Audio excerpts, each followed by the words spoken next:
다시 만날 때 다시 만날 때 예수와 함께 만날 때.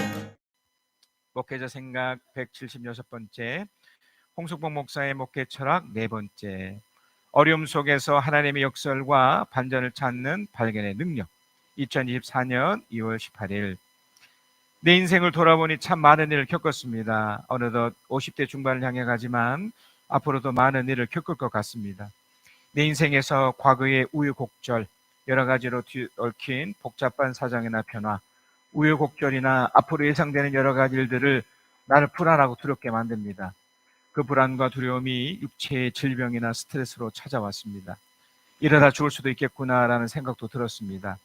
때론 무기력한 모습으로 스스로 우울감에 빠져 오랜 시간 마음에 병든 채 살았던 시간도 있었습니다. 모든 걸 포기하고 도망가고 싶은 적도 있었고, 새로운 무언가를 찾아 무작정 달려들 때도 있었습니다. 몸이 망가졌습니다. 마음도 병들었습니다. 그래서인지 영혼이 늘 아팠습니다. 나는 목사였습니다. 우여곡절을 겪을 때도, 아니 그 전에도 신앙생활을 하는 사람이었습니다.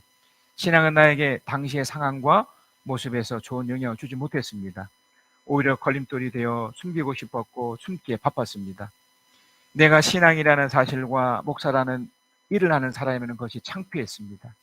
실제로 몇 년간 원망과 분노로 산 시간도 있었습니다. 며칠 전 오랜만에 코에서 코피가 났습니다. 나는 혈압이 매우 높습니다. 지금은 헌혈도 하지 않지만 혈압으로 운동도 못했던 적도 있었습니다. 코피가 혈압이 높아 어떤 스트레스와 육체적인 어려움 때문에 나타난 듯 했습니다. 이전에 혈압과 여러 증상으로 병원을 찾았지만 특별한 것은 없었습니다. 혈압약도 먹어보았지만 그때뿐이었습니다. 제법 많은 양의 코피가 터져 이전의 모습들이 스쳐져 가면서 두려움과 불안이 쑥 하고 찾아왔습니다. 잠깐 어지러울 정도로 멍해지기도 했습니다. 이전에 아버지 장로님께서 심근경색을 얻어 응급실에 2번이나 갔을 때도 비슷한 느낌이었습니다. 성도들에게서 어떤 질병이나 어려움이 찾아왔을 때 느끼는 그 불길하고 두려운 감정이 생긴 것입니다. 떨어지는 피해 양이 점점 많아질 때 더 큰 두려움이 날 압도했습니다. 몇 분간 정말 무서웠습니다. 내가 목사이고 신앙이라고 하지만 지금 이 순간 아무런 도움이 되지 않는 듯 했습니다. 그런데 그 몇 분이 지나고 조금 진정이 되자 문득 이런 생각이 들었습니다. 뭐가 두려운 거지? 코피가 났다고 뭐가 대수야. 오래전에 어머니 권사님이 코피가 심하게 난 적이 있었는데 그 병원에서 이렇게 진단해 주었습니다. 어머니 권사님 뇌에 뇌출혈 증상이 있었는데 그 출혈이 머리에서 터지지 않고 코로 터져서 그것을 봉합하면 괜찮을 것이라는 것입니다. 그러니까 뇌출혈이 코피로 나타나 주었기에 오히려 좋아진 것입니다. 이때가 떠올랐습니다. 내가 혈압이 높으니 언제든 부모님의 가족력으로 심근경색이나 뇌출혈이 있을 수 있는데 그것이 코피로 드러나 오히려 건강해질 수 있다는 생각입니다. 어떤 반전과 역설을 찾게 된 것입니다. 진짜 신앙은 바로 이것입니다. 어렵다고 느낄 때, 불안하고 두려움에 쌓일 때 하나님의 역설과 반전을 발견하는 것입니다. 이런 발견을 한 후 나는 지난 우여곡절의 시간을 돌아보니 그 속에서 수많은 반전과 역설이 숨겨져 있었습니다. 그렇다면 앞으로도 불길한 일들과 예상 못한 두려운 일들이 혹 있을지라도 그 속에 담긴 반전을 찾을 수 있을 것입니다. 나도, 성도 여러분들도 어려움이 있을지라도 하나님의 역설과 반전을 발견하는 능력을 누립시다. 로마서 8장 24절에서 30절. 우리는 이 소망으로 구원을 얻었습니다. 눈에 보이는 소망은 소망이 아닙니다. 보이는 것을 누가 바라겠습니까? 그러나 우리가 보이지 않는 것을 바라면 참으면서 기다려야 합니다. 이와 같이 성령께서도 우리의 약함을 도와주십니다. 우리는 어떻게 기도해야 할지를 알지 못하지만 성령께서 친히 이루다 말할 수 없는 탄식으로 우리를 대신하여 간구하여 주십니다. 사람의 마음을 꿰뚫어 보시는 하나님께서 성령의 생각이 어떠하신지를 아십니다. 성령께서 하나님 뜻을 따라 성도들을 대신하여 간구하시기 때문입니다. 하나님을 사랑하는 사람들, 곧 하나님의 뜻대로 부르심을 받은 사람들에게는 모든 일이 서로 합력, 특정한 목적을 달성하기 위해 좋은 일이든 나쁜 일이든 서로 힘을 합하여 도와줌, 서로 합력하여 선을 이룬다는 것을 우리는 압니다. 하나님께서 미리 아신 사람들을 택하셔서 자기 아들의 형상과 같은 모습이 되도록 미리 정하셨으니 이것은 그 아들이 많은 형제들 가운데서 맏아들이 되게 하시려는 것입니다. 그리하여 하나님께서는 이미 정해진 사람들을 부르시고 또한 부르신 사람들을 의롭게 하시고 의롭게 하신 사람들을 또한 영화롭게 하셨습니다. 신명기 3장 1절에서 7절입니다. 그 다음에 우리는 방향을 바꾸어서 바산길로 올라갔습니다. 그러나 바산 왕 옥이 우리를 맞아 싸우려고 자기의 군대를 모두 거느리고 에드레이로 나왔습니다. 그때에 주님께서 나에게 말씀하시기를 그를 두려워하지 말아라. 내가 그와 그의 온 군대와 그의 땅을 너의 손에 넘겼으니 전에 에스본에 사는 아모리 왕 시온을 무찌른 것처럼 그를 무찔러라 하셨습니다. 주 우리의 하나님은 바산 왕 옥과 그의 백성을 모두 우리 손에 넘겨주셨으므로 우리는 그들을 한 사람도 남김없이 쳐 죽였습니다. 그때 우리는 그의 성읍을 하나도 남김없이 다 점령하였는데 바산 왕궁의 옥이 다스린 아르곱 전 지역의 성읍은 60개나 되었습니다. 이 성읍은 모두 높은 성벽과 성문과 빗장으로 방비되어 있었습니다. 그리고 그 밖에 성벽이 없는 마을들도 많았습니다. 우리는 헤스본 왕 시온에게 한 것처럼 그들을 전멸시키고 모든 성읍에서 남자, 여자, 어린아이 할 것 없이 전멸시켰습니다. 그러나 성읍에서 노획한 모든 집짐승과 물건들은 우리의 전리품으로 삼았습니다. 여러분, 저는 계속해서 저번 주에서도 이제 이어진 말씀이지만 우리가 축복 속에 분명 살아갑니다. 제가 좀 전에도 말씀드렸던 것처럼 그럼에도 삶의 여정이 쉽지 않기 때문에 불안하고 두렵습니다. 우리가 저번 주에도 본 것처럼 이 모세 같은 경우도 그 이스라엘 백성과 더불어 아직 가나안에 들어가지 않았지만 광야에 펼쳐져서 이제 비로소 가나안에 들어가고자 하는 그 찰나에 아모리 족속을 만났습니다. 이곳에 있는 시간이 무려 38년이 됐지만 1세대들은 못했지만 2세대들은 가능했기 때문에 2세대를 데리고 아모리와의 첫 전투를 하게 됐는데 이겼어요. 놀랍게 이겼습니다. 자, 신명기 2장 30절입니다. 그러나 헤스본 왕 시온은 우리를 그 땅으로 지나가게 하지 않았습니다. 이것은 주 당신들의 하나님의 오늘처럼 그를 당신들의 손에 넘겨주시려고 그의 마음을 완고하게 하시고 성질을 거세게 하셨기 때문입니다. 여기서 여러분 뭘 찾을 수 있으신가요? 상대가 아주 강했죠. 너무나 셌습니다. 근데 결론은 우리가 이겼습니다. 그러나 이 과정에 무엇이 있었나요? 우리의 두려움이 있었습니다. 우리의 불안이 있었습니다. 왜냐하면 첫 시험이었잖아요. 이전에 이들이 38년 전쯤에 그가 출애굽을 하고 나서 한 2년쯤 지난 가나안을 직접 이제 2달쯤 지났을 때였습니다. 가나안을 직접 보여주시면서 그 정탐꾼을 보내서 그들과 함께 이제 곧 나가려고 했을 때 정탐꾼들이 가지 못했죠. 이스라엘 사람들에게 좋지 못한 영향을 주어서 못 간 겁니다. 그 이유는 불안했기 때문에, 두려웠기 때문에. 그래서 어떻게 보면 지금 이 전투, 신명기 30장에 나타난 이 첫 번째 전투도 사실은 불안과 두려움이 있었습니다. 분명히 있었지만 결론적으로 이겼죠. 자, 그런데 이 싸움이 이것으로 끝나면 좋겠는데 또 전쟁이 있는 거예요. 또 싸움이 있는 거예요. 어떨 것 같습니까? 자, 신명기 3장 1절입니다. 그 다음에 우리는 방향을 바꾸어서 바산길로 올라갔습니다. 그러니까 아모리는 크게 두 지역이 있어요. 헤스본이라는 지역과 바산 그 지역이 있는데 헤스본은 어떻게든 이겼습니다. 근데 또 이 바산이라는 어떻게 보면 이 헤스본보다 더 강력한 세력이거든요. 이 바산한 옥이 훨씬 더 센 사람인데 그러나 바산한 옥이 우리를 맞아 어떻게 합니까? 싸우려고 자기의 군대를 모두 거느리고 에드레이로 나왔습니다. 어떨 것 같습니까? 또 첫 번째 싸움을 이겼으니까 그럼 내가 이제 이길 수 있겠지. 정말 그럴 수 있을까요? 우리가 매주마다 예배를 드립니다.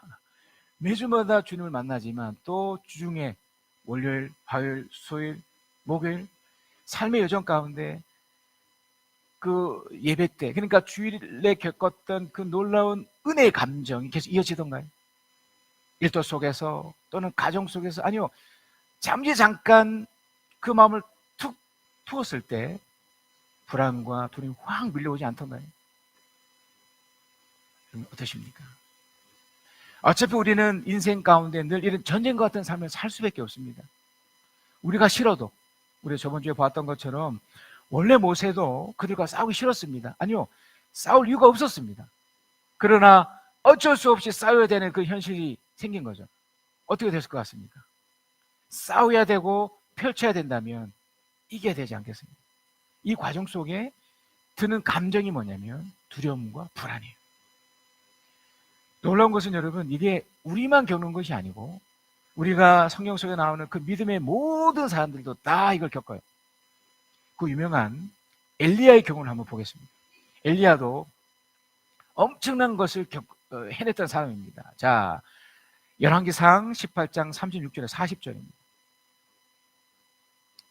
그 유명한 바알 선지자 900명과 이렇게 전쟁을 치르고 있었을 때, 이렇게 싸움을 할 때였는데, 영적인 전쟁이지만 제사를 드릴 때가 되니 엘리야 예언자가 앞으로 나가 이렇게 기도하였습니다. 아브라함과 이삭과 이스라엘을 돌보신 주 하나님, 주님께서 이스라엘의 하나님이시고 나는 주님의 종이며 내가 오직 주님의 말씀대로만 이 모든 일을 하고 있다는 것을 오늘 저들이 알게 하여 주십시오.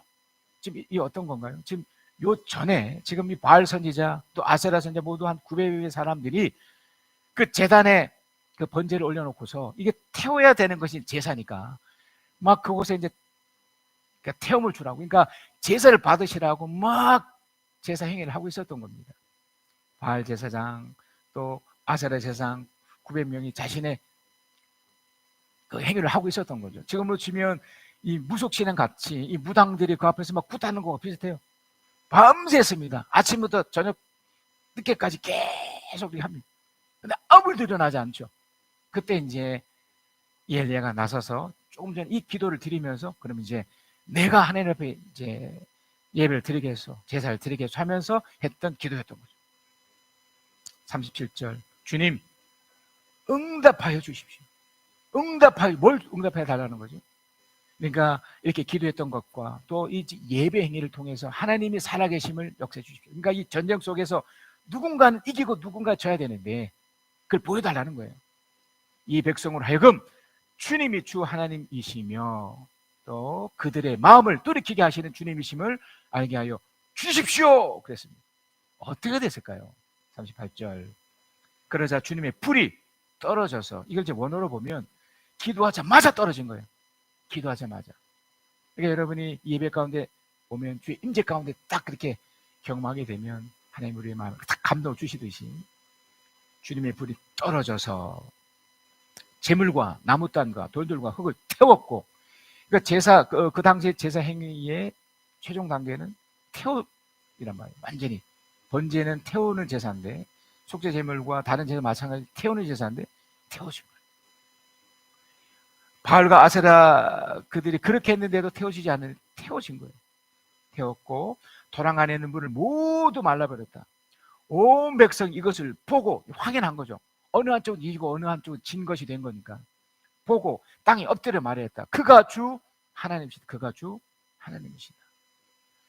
그러니까 진짜와 가짜 그리고 선과 악이 확 드러난 겁니다.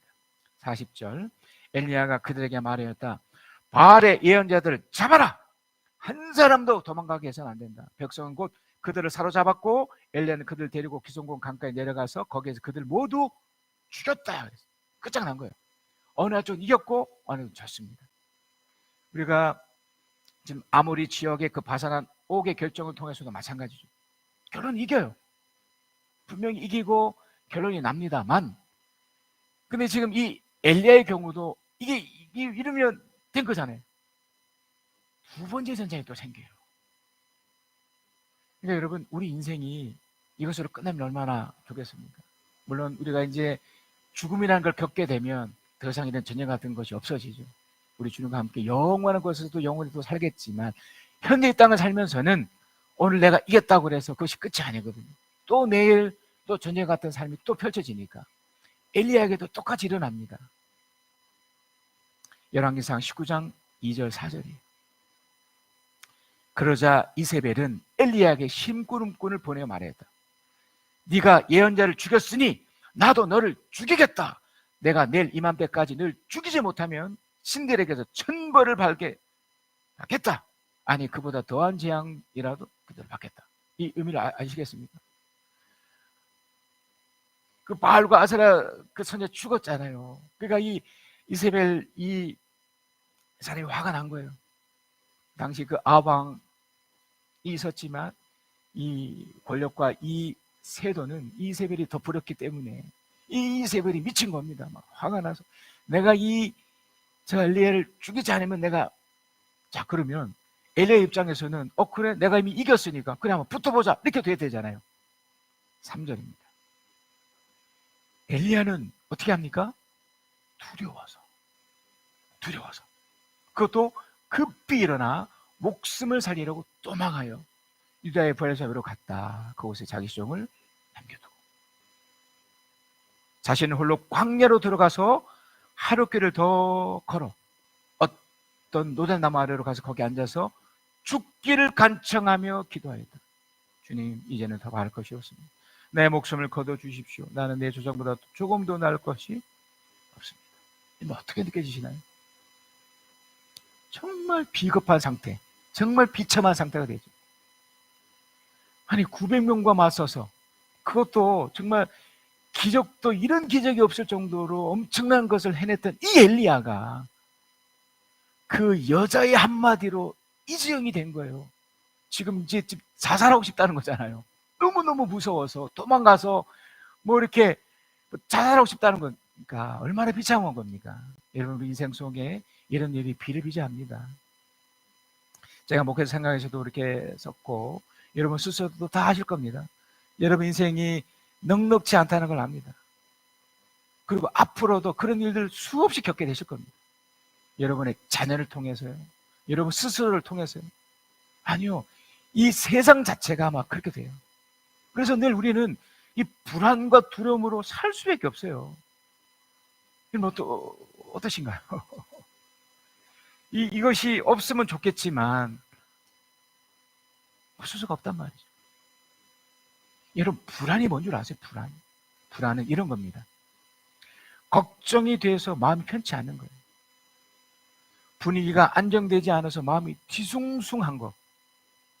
이 국어사전에 다 나오는 얘기입니다.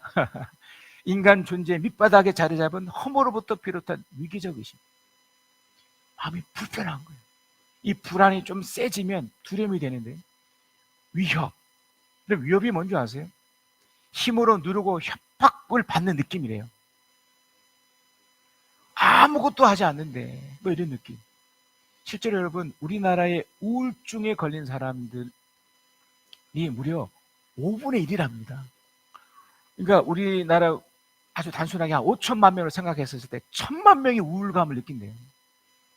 그러니까 어떤 위협을 느낀다는 거죠.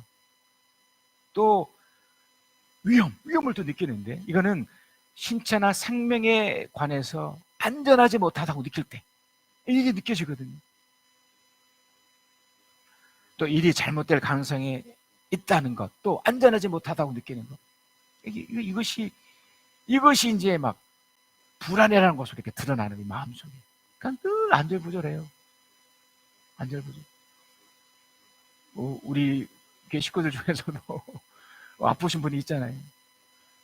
잠시도 가만히 있지 못해요. 불안하니까, 두려우니까.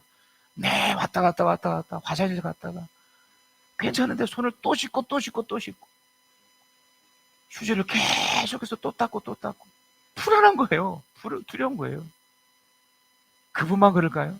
우리도 정도의 차이에 다 그런 게 있지 않겠습니까? 불안하고 두려운 거. 자, 그러면 이걸 또 반대로 여러분, 이 불안과 두려움의 반대적인 개념이 뭘까요? 기쁜 거겠죠. 행복한 거겠죠. 불안하지 않고 두렵지 않은 거니까 그 마음이 기쁘고 행복한 감정이겠죠. 자, 그래서 여러분 첫 번째 포인트 이겁니다. 하나님이 지금 이 모세를 향해서, 지금 엘리야도 마찬가지지만 이 사람들, 심지어 우리들에게도 하시고 싶은 이야기가 뭐냐면 우리들 속에 있는 이 불안과 이 두려움을 찾으라는 거예요. 그런데 지금 주님이 뭐라고 말씀하시냐면 그렇게 하지 말라고 그러거든요. 자, 신명기 3장 2절에서 3절. 그때 주님께서 나에게 말씀하시길, 아직 싸움 있기 전이지만 그를 두려워하지 말아라고 해요. 내가 그와 그 모든 군대가 그 땅을 너의 손에 넘겼으니 전에 헤스본에 사는 아모리 왕 시온을 무찌른 것처럼 그를 무찔러라. 여기서 첫 번째 여러분 포인트가 뭐냐면 두려워하지 말래요. 근데 보세요, 우리는 지금 불안하고 있고 두려워한 게 있잖아요. 그래서 여러분 이게 첫 번째 포인트 뭐냐면 이걸 찾아야 돼요. 여러분 안에 있는 이 불안과 두려움의 요소를 찾아야 돼요. 세상적 방법으로도 찾을 수 있지만 우리는 신앙적 방법으로 이렇게 찾아낼 수 있어요. 왜냐하면 하나님은 두려워하지 말라고 했으니까. 그래서 제가 좀 뭘 말씀드렸냐면 이 불안과 두려움의 반대적 개념을 여러분 찾으시면 돼요. 행복해하는 거죠. 기뻐하는 거죠. 그러니까 이런 상황에 두려워하지 말라고 하는 것은 기뻐해라, 행복해져라, 이 소리거든요. 그러니까 여러분 안에 이걸 그러니까 역전시키셔야 돼요. 지금 내가 불안하고 두려운 것이 딱 마음에 들잖아요. 그러면 주님이 그렇게 하지 말라고 그랬잖아. 그러니까 첫 번째 포인트가 뭐냐면 이 말씀을 붙잡는 거거든요. 왜냐하면 주님이 두려워하지 말라고 그랬잖아요. 그가 뭡니까? 그 대상이잖아요. 어떤 상황이나 그 여건이나 그 상대방을 말하는 거잖아요. 그를 두려워하지 말라니까. 그러니까 나를 불안하게 하고 두렵게 만드는 그 첫 번째 대상, 그 자체를 두려워하지 말아요. 이걸 기뻐하고 행복한 것을 바꾸라는 것이잖아요. 이게 어떻게 가능할까요? 어떻게 하면 될까요? 가장 처음은 우리 인식을 바꾸는 거예요. 무슨 말씀드리냐면 우리가 이성과 감정과 의지가 있는 하나님 형상을 닮은 존재이기 때문에 의식적으로 이거를 그러니까 의식하는 거예요. 그러니까 불안과 두려움이 딱 왔을 때 이성적으로 이거는 내 감정이 아니야. 그러니까 내 생각이 아니라고 받으시면 돼요. 왜냐면 지금 주님의 말씀은 뭐냐면 두려워하지 말라고 그랬으니까. 그러니까 여러분이 지금 불안이 딱 생겼잖아요. 두려움이 딱 생겼잖아요. 이거는 하나님께 온 것이 아니라고 받으셔서 이걸 의식적으로 이걸 거부시키셔야 돼요. 이거 아니야. 수없이 들어옵니다. 쑥쑥 들어와요. 그러니까 그럴 때마다 어떻게 하라고요? 밀어내는 거. 어떻게? 이성적으로 생각 속에서 밀어내는 거. 그리고 두 번째는 감정적으로 이것을 두지 않으려고 애쓰셔야 돼요.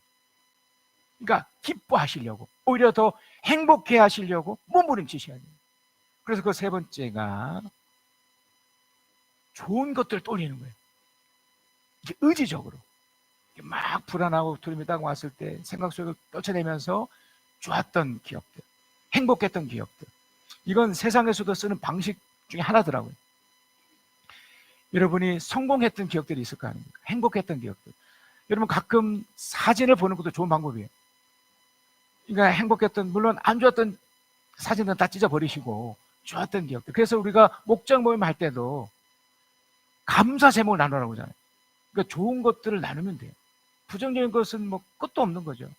오히려 더 불안하게 만들고 두렵게 만든다면 그것은 아예 거부하고 좋았던 것들을 자꾸 떠올리면서 펼치는 거죠. 자, 그러면서 결정적인 뭐냐면 의지적인 건데 바로 무찔러라예요. 무찔러라. 여기도 있지 않습니까? 그를 무찔러라 그러잖아요. 두려워하지 말고 무찔러라. 그러니까 두려워하는 것을 어떻게 보면 좀 생각과 감정적인 거라면 이 무찔러라는 약간 의지적인 거예요.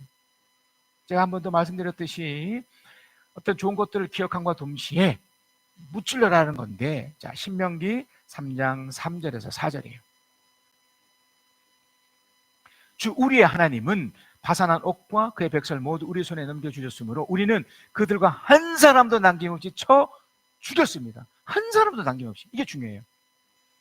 4절, 그때 우리는 그의 성읍을 하나도 남김없이 다 점령하였는데 파산한 옥과 옥이 다스리는 아그룹 전 지역의 성읍 예수게라 되었다. 남김없이 다 그랬다는. 신명기 3년 6절 보면 더 무시무시한 표현이 나와요. 우리는 헤스본 왕 시온에게 한 것처럼 그들을 전멸시키고 모든 성읍에서 남자, 여자, 어린아 할 것 없이 전멸시켰습니다. 여기서 어떤 오해가 있을 수 있습니다. 야, 이 너무 잔인한 거 아니에요? 여자들, 어린아이까지 할 것 없이 전멸시키라고. 여러분, 이걸 놓치셔서 그래요. 전쟁 중이에요. 여러분, 전쟁 중에 인정사정이 어디 있습니까? 상대방을, 왜냐하면 상대방을 인정해주면 내가 당하는데요, 내가 죽게 생겼는데, 내 자식이 죽는데요, 내 아내가 죽는데요, 내 자식이 죽고 그러는데, 나는 뭐 그렇지 않으니까 그런 게 어디 있습니까? 전쟁 중에 뭐 신앙 그 무슨 의미가. 전쟁은 둘밖에 안 남아요. 승리 아니면 실패, 성공 아니면 파괴. 이기고 지금 두 개밖에 없는 거예요. 우리 인생이 그렇다고요, 여러분. 진해 같은 것에서, 그러니까 누굴 봐주고 안 봐줄 것이 아니라 내가 이기진 않으면 지는 거예요. 그러니까 이 무찔러 나는, 그러니까 강력함인 겁니다, 여러분. 여러분, 인생 여정 속에 어떤 그 상대가 있을 거 아닙니까? 어떤 상황이 있을 거 아닙니까? 어떤 적과 같은 생길 거 아닙니까? 물론 이것이 대놓고 하는 뭐 그런 것은 아닐지라도, 어떤 영적인 것이고 어떤 생각 속에 펼쳐지는 것이라 할지라도 이겨내야 돼. 그러니까 남김없이 이겨야 되고 인정사정 두면 안 됩니다. 자, 여기서 또 하나의 오해가 있을 수 있는데, 상대에 대한 배려예요. 있을 수 있습니다. 하지만 여러분, 우리가 볼 때는 저 사람이 이게 실패한 사람일 경우에도 저 사람 참 안 됐다, 참 불쌍하다, 뭐 그럴 수 저 사람이 뭐 참 그럴 수 있었을 텐데, 얼마든지 우리 스스로는 긍정적으로 좋게 여길 수 있지만 하나님 보실 때는 그렇지 않을 수 있다는 걸 여러분 아셔야 돼요. 나도 마찬가지예요. 나도. 여러분이 저를 볼 때 참 괜찮다 할 수 있지만, 나는 내 스스로 느낄 때 참 나 이거밖에 안 돼 할 정도로 비참한 것이 있거든요. 그래서 여러분 그렇게 보셔야 돼요. 하나님이 파괴시키시고 어떻게 보면 멸망케 하는 것은 다 이유가 있습니다. 우리는 뭐 좋게 여기고 왜 이 정도야 할지 몰라도 이유가 있는 거예요. 자, 오늘 주셨던 말씀이거든요. 오늘 바이블 타임에 주셨던 말씀이 레위기 18장 말씀인데, 레위기 18장 24절에서 30절에서 위에서 말한 것 가운데 어느 하나라도 저지르면, 여기서 위에서 말하는 게 좀 그런 얘기들인데 성관계 관련된 거예요. 음란하고 아주 은밀한 죄악들을 얘기해요. 레위기 18장 1절에서 23절에 그 내용을 보면 아주 깊숙한 내용이에요. 아주 음란하고 아주 잘못된 것들이에요. 아주 망측하고요, 아주 혐오스러운 그런 것들을 저지르면, 어느 하나로 저지르면 이것은 너희가 스스로 너희 스스로를 더럽히는 일이니 그런 일 없도록 하여라. 내가 너희 앞에서 쫓아낼 민족들이 아무리도 속해요. 또 여러분 앞에 있었던 그 상대도 이렇다는 거예요. 만약에 내가 망하잖아요. 그러면 나도 하나님이 그걸 물을 겁니다. 그 죄악을 물을 거예요. 내가 너희 앞에 쫓아낼 민족들이 바로 그런 짓들을, 제가 좀 전에 설명드렸던 음란하고 묵란하고 망측하고 혐오스러운 일들 얼마나 많을까요? 그러니까 드러나서 뉴스에 나올 정도지만 그렇지 않은 경우 얼마나 많겠습니까? 지금 마약을 하는 인구가 지금 몇만 명이 된다잖아요. 그러니까 드러나는 것만 몇만 명이면 수십만 명이 된다는 거예요. 곳곳에 뭐 그런 거 뿌리겠습니까? 뭐 도박에 수많은 뭐 것들이 얼마나 있겠습니까? 드러나지 않을 뿐이죠. 그러니까 지금 주님은 이걸 보셨던 거예요. 우리 스스로도 지금 하나님 이걸 보는 겁니다. 25절, 따라서 그들이 사는 땅까지 더럽게 되었다. 그들 때문에 땅까지 더럽혀진 거예요. 그러므로 나는 그 악한 땅을 벌하였고 그 땅은 그 거주를 토해내게 되었다. 26절, 너희는 모두 내가 세운 규례와 내 명한 법들을 잘 지켜서 온갖 역겨운 짓 가운데서 어느 하나라도 범하지 않도록 하여라. 본토 사람이나 너희와 함께 사는 애국 사람은 다 마찬가지다. 자, 그래서 주님이 이렇게까지 얘기를 해요. 27절, 너희보다 앞서 그 땅에 살던 사람들은, 그러니까 이 본문으로 따지면 아모리 사람들이죠. 또 엘리야, 또 말하자면 그 이세벨 같은 여자, 또 그런 사람들, 당시에 권력을 누렸던 사람이니까 얼마나 당당한 자부심이 있겠습니까? 그러나 하나님 보실 때는 아니었던 거죠. 너희보다 앞서 그 땅에 살던 사람들은 이 역겨운 모든 짓을 하여 그 땅을 더럽히고 말았다. 28절, 너희가 그 땅을 더럽히면 마치 너희보다 앞서 그 땅을 살던 민족을 그 땅을 토해냈듯이 너희를 토해낼 것이 똑같아요. 우리도 예수 그리스도의 그 신앙으로 살아가지만 우리도 똑같아요. 우리도 이렇게 어떻습니까? 뭐 다른 사람 볼 때는 몰라요. 사람들 볼 때는 아무 의미가 없어요. 하나님 앞에서 우리가 섰을 때, 내가 하나님 앞에 있을 때 정말 깨끗하고 바르게 살고 있는가를 점검하셔야 된다는 거죠. 29절, 누구든지 위에서 말한 역겨운 짓 가운데 어느 하나라도 범하면, 이게 무서워. 이게 무섭다니까요. 우리는 하나님 앞에 있어요.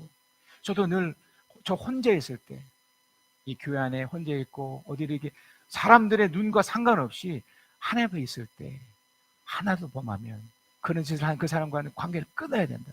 관계 끊어지는 거예요. 또 뭐가 있습니까? 30절, 그러므로 너희는 내가 지키라고 한 것을 꼭 지켜서 너희보다 앞서 그곳을 살던 사람들이 처진 그 역겨운 풍습 가운데 어느 하나라도 따라갈 일이 없도록 하여라. 그런 짓들을 하여 너희가 스스로 더럽히는 일이 없도록 하여라. 내가 주 너희의 하나님이다. 그렇죠. 그러니까 그들이 망할 수밖에 없었던 이유가 여기 있었던 겁니다. 그들이 엄청난 것을 가지고 있어서 이스라엘 백성들을 아무리 맞선다 할지라도 하나님 보실 때 이들은 역겨운 짓들을 수없이 했었기 때문에 우리는 몰라요. 알 필요도 없고요. 당하는 겁니다. 이 세상 속에서도 하나님 마찬가지입니다. 나도 마찬가지입니다, 여러분. 그래서 여러분, 하나님이 어떤 분인가를 늘 기억하며 사셔야 되는 거예요. 오늘 이 본문처럼 우리에게 펼쳐졌던 일들이 그럼 호락호락하지 않기 때문에 우리는 그냥 세상 속이 아니라 하나님 앞에서 늘 두려움을 갖지 않은 채 하나님 앞에서 바르게 살려고 몸부림치며 사는 사람이 되어야 됩니다. 자, 결론입니다. 이렇게 사는 사람들이 하면 어떻게 하실까요? 아까 말씀드렸던 무찔러라로 했던 사람들, 정말 하나님 앞에서 그를 두려워하지 않고 그 상대를 두려워하지 않고 하나님 앞에 바로 서서 정말 축복 가운데 사는 사람들은 어떻게 될까요? 신명기 3장 7절에서 8절입니다. 그러나 성읍에서 노획한 모든 집순과 물건들은 우리 전리품으로 삼았습니다. 전리품으로 삼게 됩니다. 노획했다고 그러잖아요. 여러분, 우리가 이제 좀 잘 살게 돼서 돈을 좀 얻게 돼서 열심히 노력해서 돈을 얻게 돼서 지금의 집에서 좀 더 큰 집으로 이사를 간다고 치십시다. 자, 그러면 그 집에 이제 누군가 또 살았을 거 아닙니까? 근데 그 집에 산 사람이 뭐 우리 모르지만 더 좋은 집으로, 더 큰 집으로 갈지 못 가는지 모르겠지만 또 반대로 정말 망해서 이 집을 내놓을 수밖에 없었는지 모르겠지만 분명한 것은 그 집을 갈 때 우리는 그 집을 부정적으로 봤을 때는 그 집을 빼앗는 거예요. 우리가 노획한 거란 말이에요. 비록 그 사람들이 어떤 형태의 그 집을 내놨는지 모르겠지만 문제는 우리는 그걸 취하면 돼요. 얻으면 돼요. 그러니까 성읍에서 노획한 것이 이것이 이상하고 특별한 게 아니라는 겁니다. 우리는 이미 정당한 대가로 하나님 앞에서 바로 살았기 때문에 그걸 누리는 것이 되는 겁니다. 그래서 이런 오해 없으시면 됩니다. 노획한 모든 집순과 물건들은 우리의 전리품으로 삼았습니다. 우리 것이 되는 거예요. 이 전리품은 전쟁에서 어떤 이득이거든요. 당연한 권리인 거예요. 여러분, 우리가 북한과 지금 우리 대한민국이 이렇게 전쟁 중에 있는 거잖아요. 지금 약간 휴전 상태입니다. 결국 이기게 되면 우리 저 북한의 땅을 우리 전리품이 되는 겁니다. 우리가 이기게 되면 거기에 있는 모든 사람들 또 거기 있는 모든 것들이 다 우리 것이 되는 거예요. 전리품이 있기 때문에. 이게 어느 정도냐면요. 그 당시에 신명기 3장 11절입니다. 느바임 족속 가운데에서 살아남은 사람은 오직 바산왕 뿐이었다. 새로 만든 그의 침대는 지금도 암몬 자손에 사는 라빠에 있다. 그것은 보통 자로 지어서 길이 9자요 너비가 넉 자가 된다. 4m, 2m가 된다. 4m, 2m. 엄청, 이거 뭘 말하냐면 풍요와 번영을 말해요. 그러니까 이 번영과 축복을 결국 모세, 이 이셋의 사람들이 누리게 됐다는 거예요. 원래 이스라엘이 누렸었어야 되죠. 그러나 우리는 모르겠습니다. 이 바산왕국이 어떻게 살았는지 분명치 않지만 성경의 다른 걸 통해서 보면 이들은 하나님을 보실 때 악하게 살았던 거죠. 그래서 우리가 그들을 빼앗게 된 거예요. 얻게 된 겁니다. 여러분, 축복도 이런 겁니다. 하나님 축복 주시겠지 이런 거 없습니다. 전쟁 같은 삶 속에서 이걸 누리시든지 펼치시든지 하셔야 됩니다. 이걸 누리신 여러분이 되실 그리스도 이름으로 축복합니다. 두려워 말라 너와 함께 함이니 놀라지 말라 나는 내 하나님 됨이니 무서워 말라 내가 널 도와주리니 너는 마음에 염려치 말라 내가 너를 굳세게 하리라 내 손으로 너를 꼭 붙잡아 주리라 내가 너를 이롭게 함이니 너는 마음에 염려치 말라 나는 너의 하나님이라 하늘을 지은 창조주라 땅의 소산을 베푸는 자 난 여호와니라 나의 의로 부른 받은 자 나의 찬송을 부르는 자 너는 두려워 말라 내가 너를 굳세게 하리라 내 손으로 너를 꼭 붙잡아 주리라 내가 너를 이롭게 함이니 너는 마음에 염려치 말라